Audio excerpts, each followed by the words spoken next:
Astros at 4 right here on the Wheelhouse. A lot to talk about with the Houston Astros.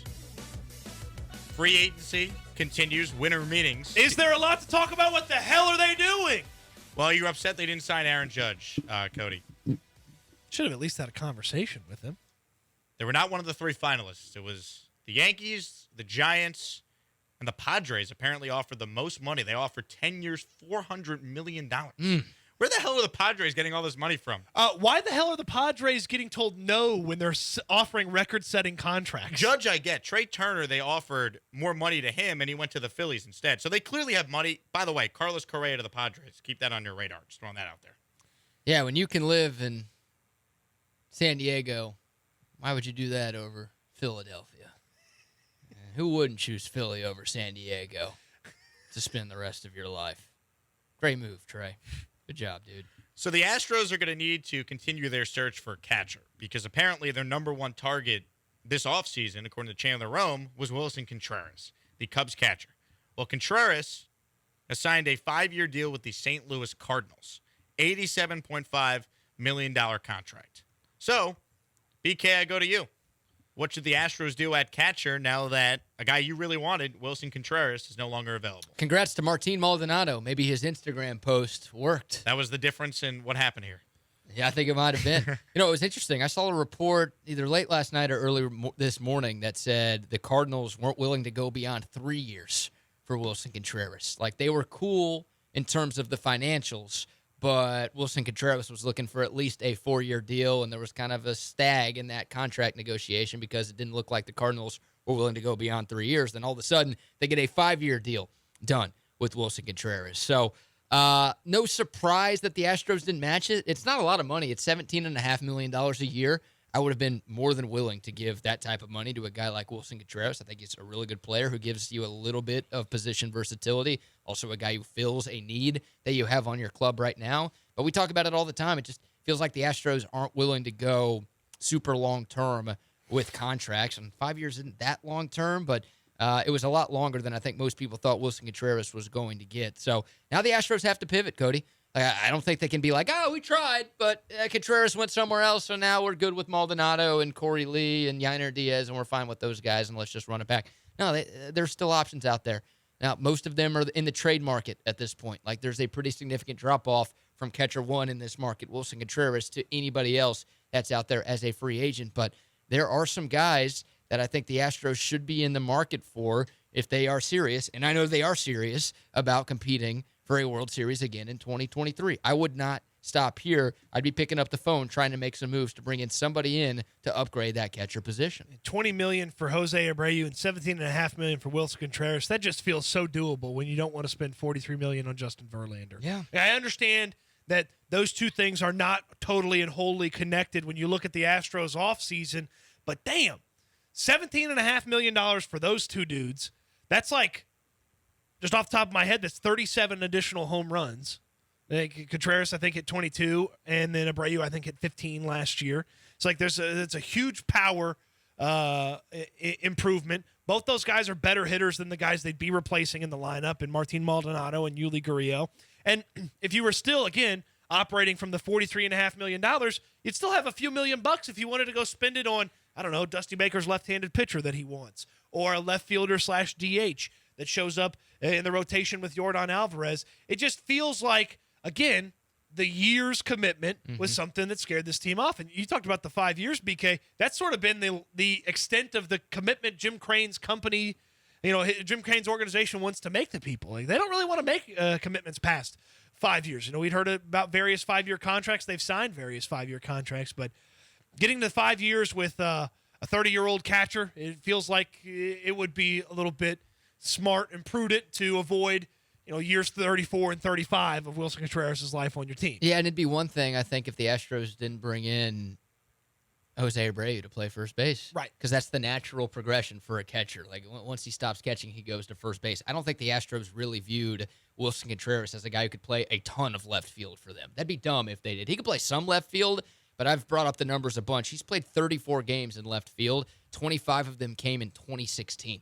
Like, this dude is not a guy that you can rely on to play a lot out there. And as he got older, it didn't make a lot of sense for him to play left field. So I get the Astros being a little bit hesitant to give a 30-year-old catcher who's already not a great defensive catcher. He's fine, but not a great defensive catcher, to give him 5 years to expect him to be behind the plate for all 5 of those. I don't know if that part of it made sense to them. You mentioned the trade market. Who are those names on the trade market that you've seen that the Astros could be going and trying to get? The biggest name is Sean Murphy, and that guy has been linked to the Astros a number of different times, but I've seen a couple of tweets from blue checks, non-paid blue checks, Jake. Real. You checked. You blue made sure checks. it didn't say Twitter blue. I made sure they were Okay. legit, and they weren't paying $8 a month to be verified on Twitter.com. That have linked the Astros to Sean Murphy. And he's on Oakland. Like, I just assume the A's are going to trade everybody good, because they do trade every good player. They signed that they Olympus have. Diaz today. And Big move for them. yeah, congratulations to them. Well, huge. And they might win the division.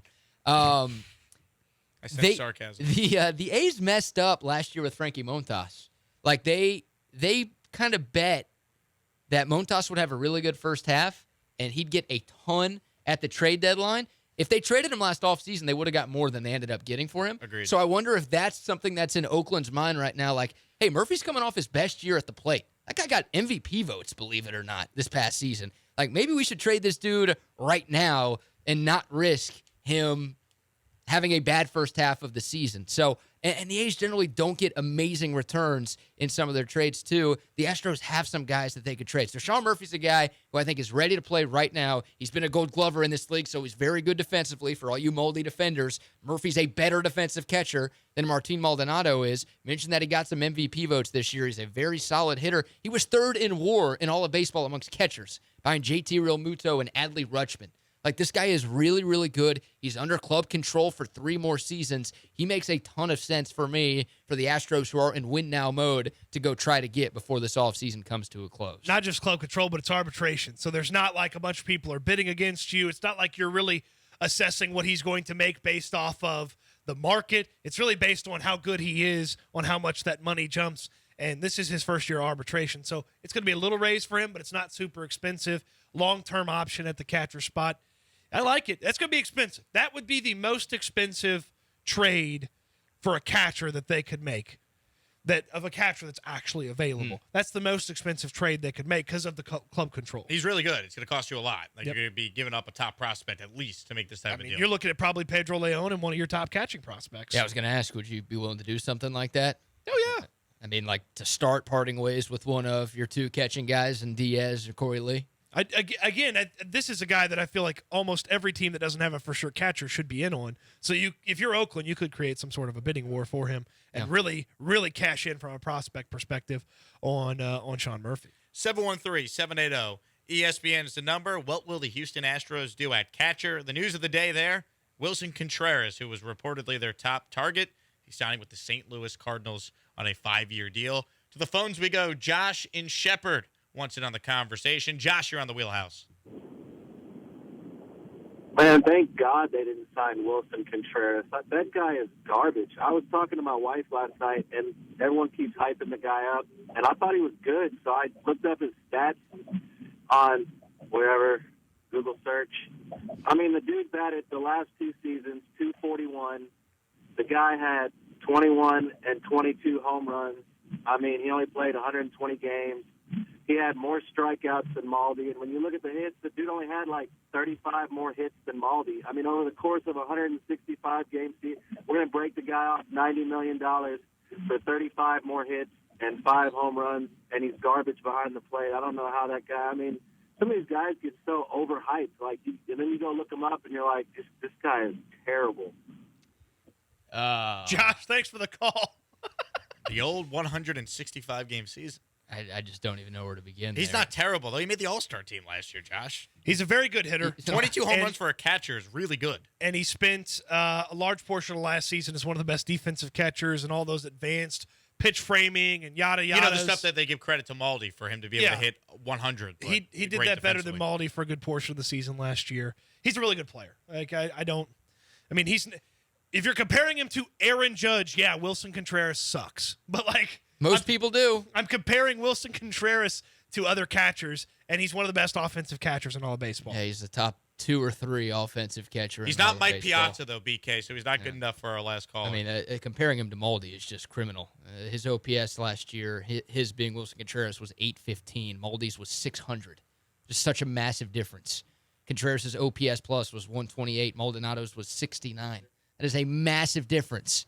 Like, there's no comparison between the two. If you don't think Contreras is worth the contract that he made, fine. If you're trying to make an argument that he's not a major upgrade over Martin Maldonado, that's just wrong, dude. I'm sorry. Do another Google search. Find somewhere else. Maybe go to Ask Jeeves or Yahoo. You're getting bad information right there, Josh. Let's go to James in Mount Bellevue. James, you're next up on the Wheelhouse. Hey, what's going on, guys? Yeah, I'm with y'all. I love all the Astros fans, but I gotta agree with y'all on that one. Josh is not doing quite the research there on that one. I was high on Willson Contreras, man, and so I really had two questions I want to hear you guys talk about. Now that obviously he's off the boat, does that shift our focus? I honestly feel like two things played a part in that. One is Maldy's tweet. I'm not going to dive off into that too much, but Maldy's tweet, I don't know if that really played a part into it. I know y'all had some fun with that yesterday, but the other part to it is I think they're going to give these guys some chances. If that's what y'all, if y'all agree with me on that, I'd like to hear that these younger guys coming in, are we going to see a little bit of Corey Lee? Are we going to see half the year with Corey while he grows under Martin? And then the other part is now the catcher, if that's what they're going to do catcher-wise, are we really going to shift focus? Can we really expect Brandon Nimmo or a Benintendi or a combo or Brantley and Brandon Nimmo, a combo of something like that in lieu of the catcher position? And I'll hang up and listen, guys. James, appreciate the call. It's worth noting 2 of the best prospects in this organization are catchers. That could be the plan. Corey Lee and Yanir Diaz. Now, Corey Lee, from what I understand and talking to some baseball nerds about it, doesn't play good enough defense for Dusty Baker. He just is not a good enough defensive catcher. And Corey Lee didn't hit very well at Sugar Land last year either. He ended up hitting 238 with a 307 on base percentage. Now, he displayed some pop, but just the consistency is not really there from the bat. And if you'd have to justify some consistency with the bat to have him in the lineup over Maldonado. That's actually yes, Maldonado brings more to the table than Corey Lee from a defensive standpoint. Yanir Diaz is a fascinating prospect because if he's on this team and he's on the big league roster, he could be a backup catcher. He could be a backup first baseman. They've played him in the outfield a little bit before. So he can play a bunch of different positions. But he got up to the big leagues last year, and they barely put him in a month where they clearly had everything wrapped up. So I just don't know if he's quite there yet. And it feels like the idea of Corey Lee is better and better suited for like a move or a trade than Corey Lee being the backup catcher for this team. And from James's other point, yeah, I think if you're not going to spend on a catcher, you certainly could start spending on either a relief pitcher, an additional relief pitcher, or that left field / DH guy to pair up with Yordan Alvarez. We know they love spending on relief pitchers.